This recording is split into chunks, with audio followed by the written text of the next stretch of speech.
Donc, salam alaikum, c'est toujours la même personne, en fait, qui a vécu pas mal de problèmes, pas mal de rêves, pas mal de possessions, pas mal de blocages. Donc, du coup, là, c'est pour ça, on va petit à petit. Déjà, c'était la première fois, c'était le jean volant. Et là, en fait, elle avait la totale. Écoutez. Ça veut dire que c'est dans la réalité. Tu dormais pas dans la réalité. Oui, mais en fait, moi, je dormais pas. J'étais là avec le bébé.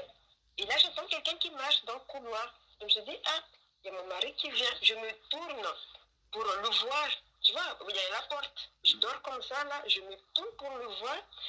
Et là, en me retournant comme ça, on m'a plaqué et on m'a transporté. Je sais pas, je me suis vue traverser le plafond. Et là, je me suis aussi vue, j'ai vu mon mari assis sur le canapé et j'ai traversé le plafond comme ça. D'accord. Donc là, c'est dans la réalité. Ça veut dire que c'est même pas dans.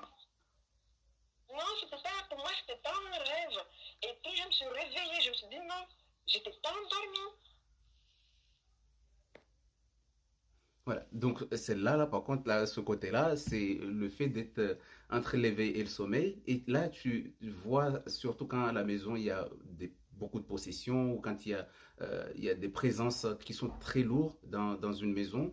En fait, on vit pas bien, on vit pas apaisé. Il y a toujours les rêves, il y a toujours le fait qu'il y a toujours une chose que tu ressens chez toi. Tu sens toujours une lourdeur dans ta maison quand euh, tu dors pas apaisé en tout cas. C'est pour ça qu'on nous dit toujours de mettre al-Baqarah, de faire les invocations, se protéger, protéger les enfants quand on rentre dans la maison, dire les invocations, etc. Mais le fait de négliger une fois, ça peut être fatal dans ta famille. C'est pour ça qu'il faut faire très très attention concernant les protections.